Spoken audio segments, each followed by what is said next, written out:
I moved to this quiet neighborhood for peace, not politics. But the moment I hosted a simple family barbecue, the HOA president marched onto my lawn, clipboard in hand, demanding to know why my sister and her kids weren't registered guests. Then came the fines. And then, they blocked our driveway while my sister was in labor. Blood on the seat. Sirens too late. And through it all, they kept quoting bylaws. But what they didn't know was that my father, quiet, kind, and watching from the porch, was a federal judge, and what started as a family warning became a criminal investigation that shook the entire county. The smell of sizzling burgers drifted across my backyard, blending with the joyful shrieks of my niece as she darted through the sprinkler in her little polka-dot swimsuit. My sister Melissa and her husband sat nearby, finally unwinding after a long road trip, and for the first time since I'd moved to Willow Creek Estates, the place actually felt like home. I'd only been living here for 3 months. The streets were spotless, the lawns trimmed like golf courses, and the entrance signs looked like something out of a luxury resort ad. It all seemed too good to be true. I didn't realize it was. Not until Eleanor Thompson showed up. She came marching across my lawn like she owned the soil under our feet. Mid-50s, perfectly coiffed blonde hair, a clipboard tucked to her chest like a badge of honor. Her voice cut through the laughter like a cold wind. "Excuse me, what exactly is happening here?" I turned, still holding the spatula. "Just having a family barbecue. Can I help you?" She didn't respond to the friendliness. Her eyes were already scanning the scene, my sister's kids, the minivan in the driveway, the cooler full of drinks. Her frown deepened. "Are these individuals registered visitors?" she asked. "Registered?" I laughed nervously. "This is my sister and her kids. They're just visiting for the weekend." Her voice tightened. "I'm Eleanor Thompson, president of the Willow Creek HOA. Our bylaws require all guests be registered with the HOA office no less than 72 hours before arrival." Melissa and I exchanged baffled looks. "Nobody told me that when I bought the house," I said. "It's on page 47, bylaw 312, she replied without missing a beat. "Failure to register visitors, especially those who generate noise or leave vehicles parked inappropriately, is subject to warnings and fines." I glanced at the kids. They were laughing, sure, but not screaming, and Melissa's van was tucked neatly into my driveway. "I didn't mean to break any rules," I said, trying to keep the peace. "It's just family. We'll keep it down." She scribbled something onto her clipboard. "This will serve as your first formal warning. 3 warnings result in penalties. Rules exist for a reason, Mr. Davis. They maintain property values." With that, she turned and walked away without so much as a goodbye. The mood shifted. The kids noticed. Even the dog stopped barking. I tried to reassure everyone, cracking a joke about Neighborhood Watch going a little too far, but the unease had settled in. Later that night, after the kids were tucked into sleeping bags and Melissa was rinsing dishes, I sat on the porch with my father, Judge William Davis. He was quiet for a while, sipping his drink, watching the moonlight reflect off the hood of my car. Then he said, "That woman reminds me of a few people I've sentenced." "What do you mean?" I asked. "She doesn't know the difference between authority and power." I smiled faintly. "Probably just a one-time thing." He didn't smile back. "People who start by policing backyard barbecues rarely stop there." The week after the barbecue passed in a haze of unease. I tried to shake it off, chalk it up to a cranky board member with too much time and a power complex.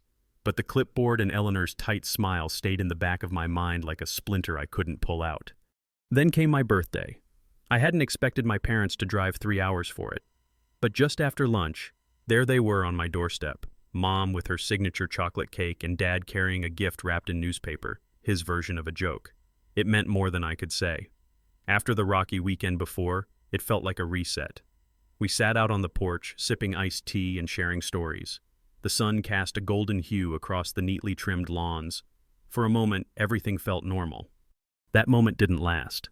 A black SUV rolled to a stop across the street. My stomach tightened. Out stepped Eleanor Thompson. This time, she wasn't alone.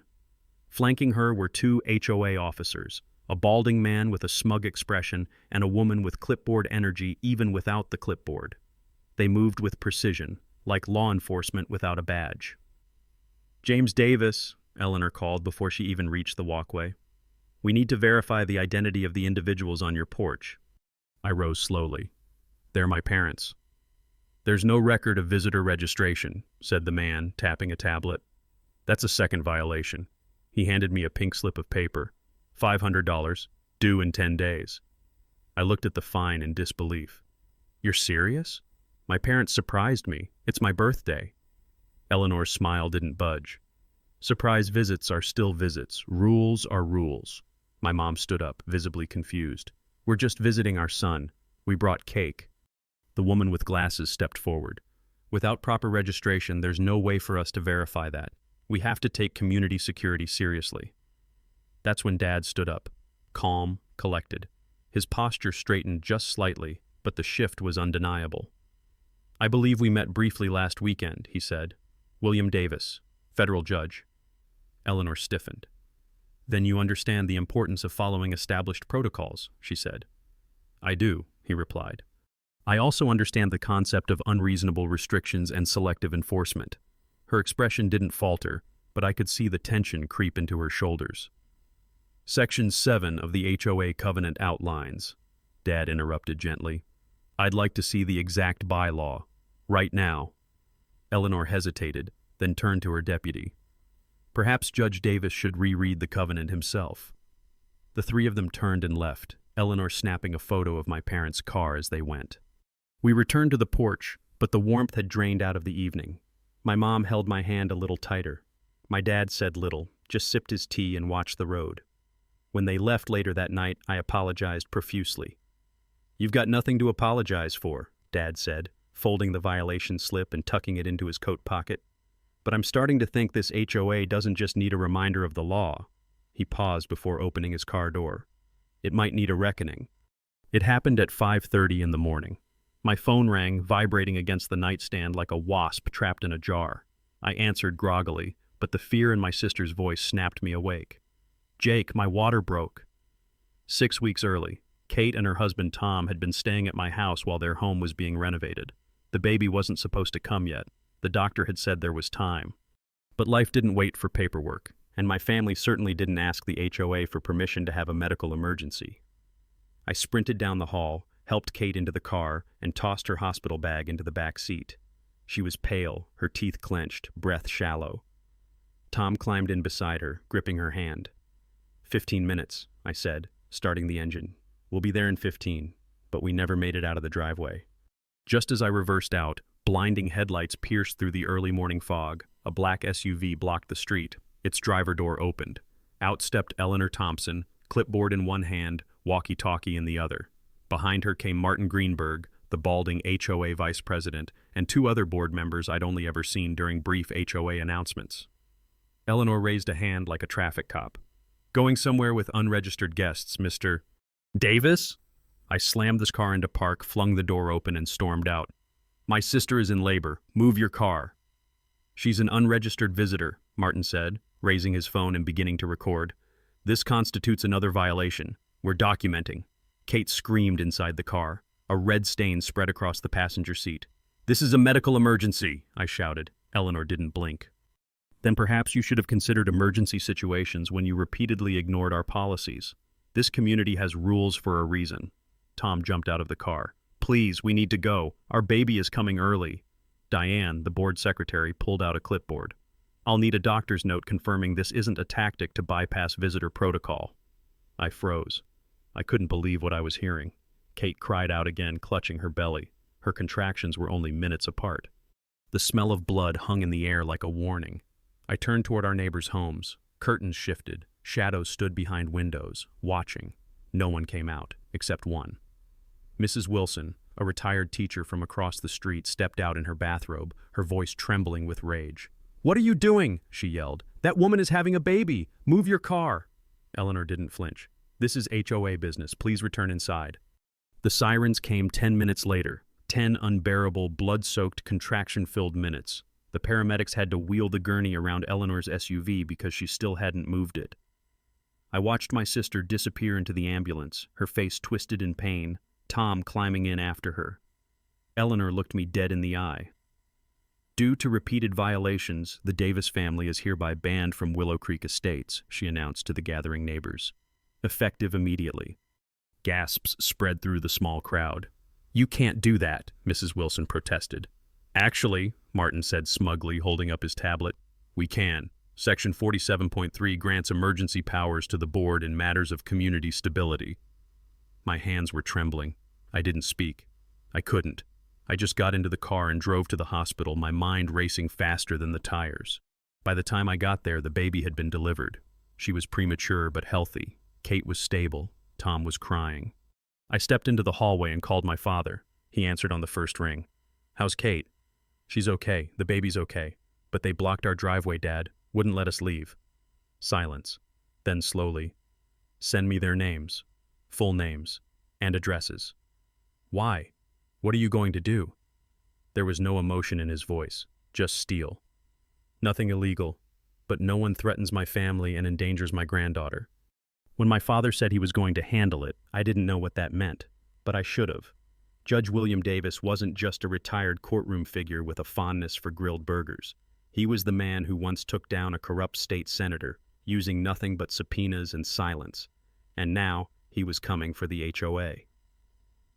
3 mornings later, the first sign of movement arrived not from my dad, but from the county. 3 official vehicles rolled up in front of the Willow Creek HOA office. Each door bore the county seal. Men and women in plain gray suits stepped out carrying briefcases, sealed envelopes, and clipboards. But these weren't HOA clipboards. These were legal warrants. Neighbors peeked from behind blinds. Phones appeared in windows. Within minutes, the community's private Facebook group exploded. By the time I walked outside, a small crowd had gathered. Eleanor stood frozen in front of the HOA office, arms crossed. She was arguing with a tall woman in a gray suit holding a leather folder. "You can't just barge in," Eleanor hissed. "This is private property." The woman remained calm. "Actually, Ms. Thompson, this inspection is legal under County Code 43.7. We have the authority to review all financial and operational records for HOAs receiving county infrastructure support." Eleanor's jaw clenched so tightly I thought it might crack. That's when I saw him. My father, standing across the street, watching the scene unfold with his hands behind his back like a chess master watching his opening move succeed. His presence wasn't loud, but everyone noticed, including Eleanor. She stormed over, eyes blazing. "This is your doing, isn't it?" My father met her glare without blinking. I voiced a few concerns to an old friend on the oversight committee. What happens after that is out of my hands. "You'll find nothing wrong with our records," he smiled gently. "Then you have nothing to worry about." Her voice dropped to a venomous whisper. 20 years I've run this community. I built this place." "You also built a wall around it," Dad said, "one that kept out common sense and decency." Within the hour, the audit team seized digital files, backup drives, and bank statements. Rumors spread fast. Someone said Martin's landscaping company had billed the HOA for hundreds of thousands, without completing half the work. Others whispered that HOA funds had been routed to a company Eleanor's sister ran in Florida. By the time evening fell, everything had shifted. Neighbors were knocking on my door, not with complaints, but with questions. How long had this been going on? Who else knew? Could this be reversed? One woman, Mrs.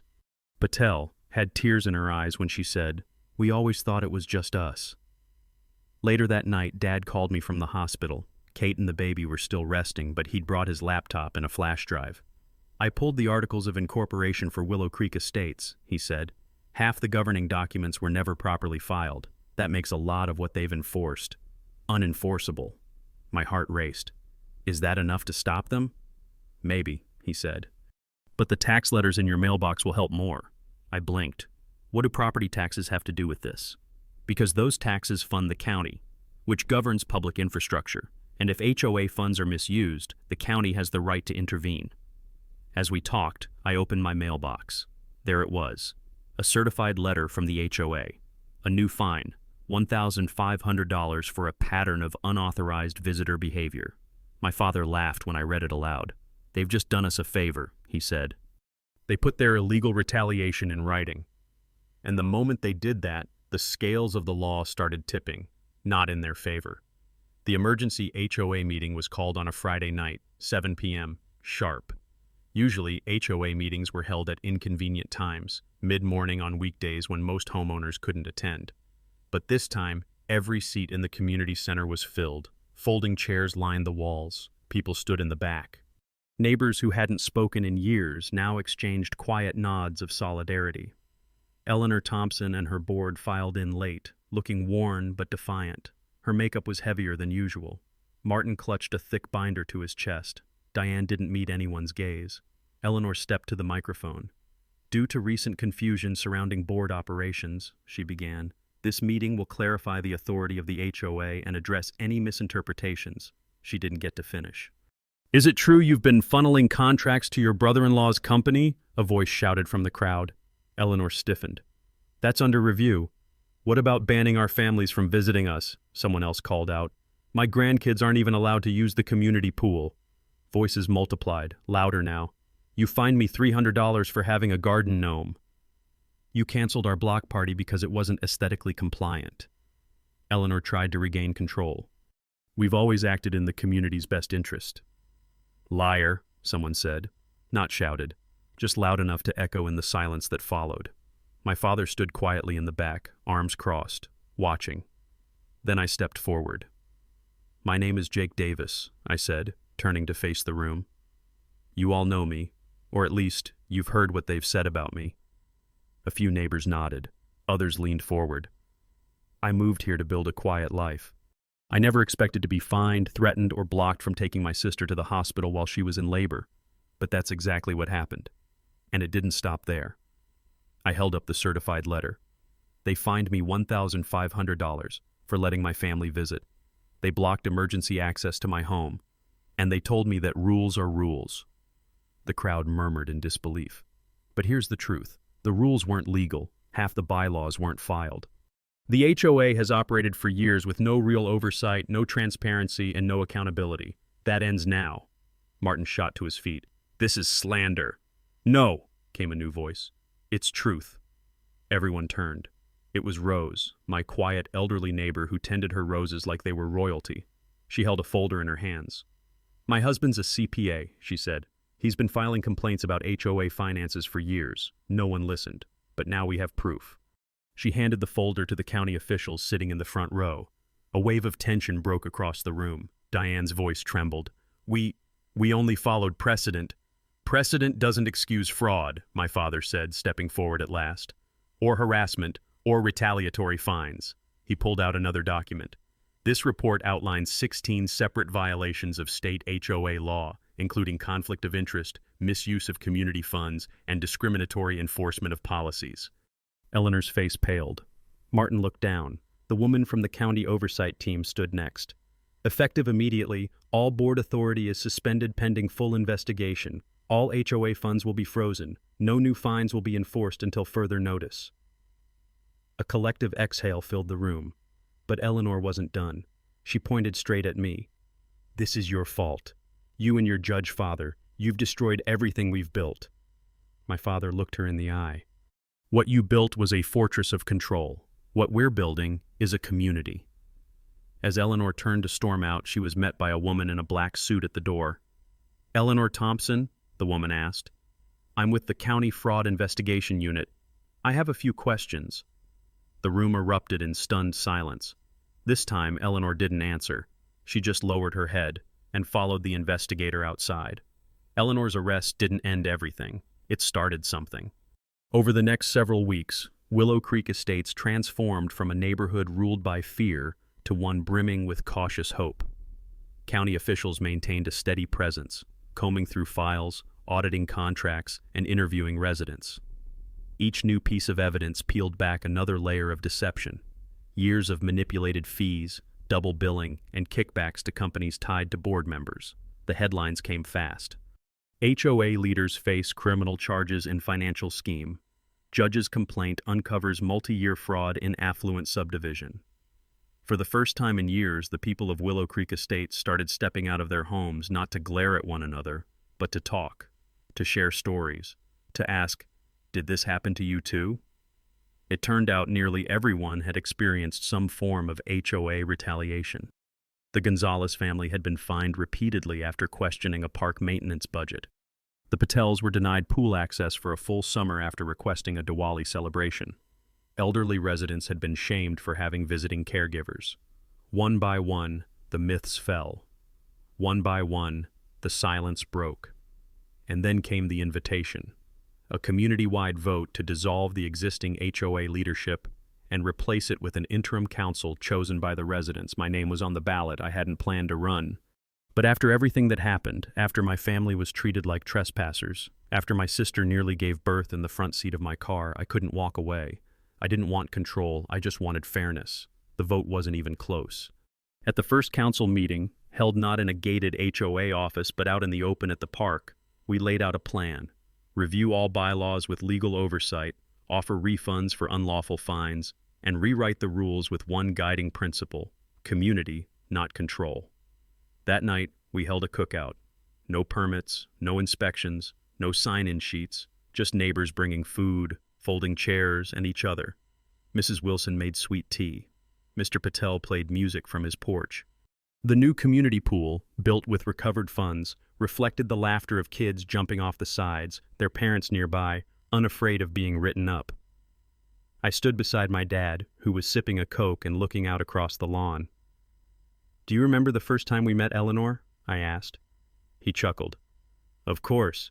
She had that clipboard like it was a declaration of war. And now?" "Now," he said, "we've got something better." "Like what?" "Accountability, trust, and," he added smiling, "a barbecue without a court order." My phone buzzed. It was a message from the county clerk's office. Case 23219C, Willow Creek HOA v. County of Fairhaven, dismissed. I showed my dad. He read it, nodded, and said, "Good, that means it's done." But I didn't agree. It wasn't done. Because people from other communities were now reaching out, people who had seen our story in the paper or heard whispers online. They asked, "How did you stop them? What were the signs? What if we're next?" It turned out we weren't just fixing our neighborhood. We'd lit a match, one that might help others find the courage to step out from behind their blinds and ask if their rules were justice or just control wearing a name tag. As the sun dipped low, my niece ran past with her birthday balloon bouncing behind her. Her little feet pattered over grass once soaked in conflict. She paused, looked back at me, and shouted, "Uncle Jake, come play!" I smiled and followed, because this time, no one was going to stop us. It began with a note, folded, unmarked, and stuffed in my mailbox.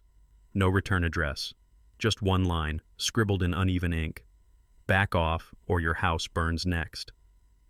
I stared at the paper for a long time, unsure whether to laugh or lock my doors. But when I showed it to Officer Jenkins, now regularly patrolling our neighborhood, he didn't hesitate. "That's the fourth threat this week," he said grimly. "We're escalating security. You're being targeted." By now, Eleanor and Martin were out on bail, awaiting trial. Their conditions were strict. Stay 500 feet away from me and my family, surrender travel documents, avoid any interference with the ongoing investigation. But the fear lingered, and apparently so did their reach. A day later, Martin showed up, brazen, loud, red-faced with rage. He stormed up my driveway, yelling at the top of his lungs while a patrol car sat just 2 houses away. "You ruined everything," he shouted. 15 years building this community, and you tear it down like a spoiled brat." The officer intercepted him within seconds. Martin was cuffed and led away as neighbors emerged onto porches, not out of curiosity, but solidarity. One by one, they stepped forward, some with quiet words, others just with presence. Even Mr. Washington from across the street, who'd barely spoken to anyone in 2 years, muttered, "He's got no power left, but still acts like a king." It should have ended there, but it didn't. That night, a soft knock came at my back door. I opened it to find Mrs. Schmidt, the former board secretary, standing there trembling. She clutched a thumb drive in one hand, her voice barely above a whisper. "I shouldn't be here," she said, "but you need to see this." On that drive were files, notes, memos, even surveillance photos. Eleanor had kept tabs on dozens of residents, who complained, who resisted, and what leverage could be used against them. She kept blackmail files, Schmidt said, even on the judge assigned to her case. I called my father immediately. He listened, made some calls, and by morning, the judge had recused himself. A new one was assigned, a sharp, no-nonsense woman from another district, with no ties to anyone in the county. The court date arrived like a second storm cloud. The courthouse steps were lined with reporters. Eleanor appeared, dressed like a politician, all pearls and posture. But behind the mask you could see it, cracks forming beneath the weight of truth. Her lawyer tried to paint the case as personal vendetta. "This is about a man abusing his influence to get revenge over some neighborhood squabbles," he said, but the judge wasn't moved. She reviewed the evidence slowly, carefully, then looked up. "This doesn't look like squabbles. This looks like organized financial fraud and abuse of authority." Whispers spread like wildfire. Then, in a move that shocked even her own attorney, Eleanor stood. "I want to change my plea," she said quietly. "I'll testify, against everyone." The courtroom froze, her voice cracked. "The developers, the county inspectors, the people who paid us to keep residents quiet, I'll give it all up. Just give me immunity." And that's when the real unraveling began. She named names, officials, contractors, even members of the real estate development board who'd offered kickbacks for vacant corner lots. Willow Creek wasn't the only community affected. 17 others, she claimed, across 3 counties, all following the same pattern: restrict, fine, force out, and sell. The courtroom turned to chaos as prosecutors began coordinating with federal investigators. Eleanor had gone from tyrant to whistleblower in 30 seconds flat. That night, I walked home in silence. The lights on my porch glowed gently. My niece's balloon still bobbed in the corner of the living room. I stood in the doorway for a while, watching it rise and fall with the air currents of peace slowly returning. But I knew the final blow hadn't landed yet. That would come next. The headlines the next morning didn't just name Willow Creek Estates. They named 17 other neighborhoods. HOA scandal spreads to multiple counties, bribes, blackmail, and forced evictions exposed. Eleanor's testimony had set off a chain reaction. Her thumb drive, coupled with Mrs. Schmidt's internal files and my father's legal briefs, gave prosecutors everything they needed to crack the case wide open. What began as fines for family visits had been revealed as a decade-long scheme of racketeering, fraudulent zoning approvals, and real estate manipulation. Developers had paid off HOA boards to push out families, rezone land, and quietly broker deals, all under the radar. And our quiet little suburb had been the pilot program. The courtroom during the federal trial was packed every day. News crews lined the sidewalk. Inside, my father sat 2 rows behind the prosecution, never saying much, but always watching. Eleanor took the stand in a tailored suit, her hair pulled back tight, voice flat as she laid out the operation. The kickbacks, the intimidation tactics, the blackmail folders. She spoke of parties where deals were struck in whispers, and security audits that were just excuses to dig through people's private lives. She even admitted that Martin's landscaping invoices had been inflated 3-fold and routed through shell companies in the Caymans. But the bombshell came in the form of an old email chain between Eleanor, a real estate executive, and a county zoning officer. "Davis won't budge," one message read. "Apply pressure, block access. His family will crack first." The courtroom fell into stunned silence. The judge leaned back slowly and spoke with chilling clarity. "This isn't just HOA misconduct. This is criminal conspiracy at the expense of everyday American families." When the verdict was delivered, the sentence was swift. Eleanor Thompson, 7 years in federal prison with no chance of parole.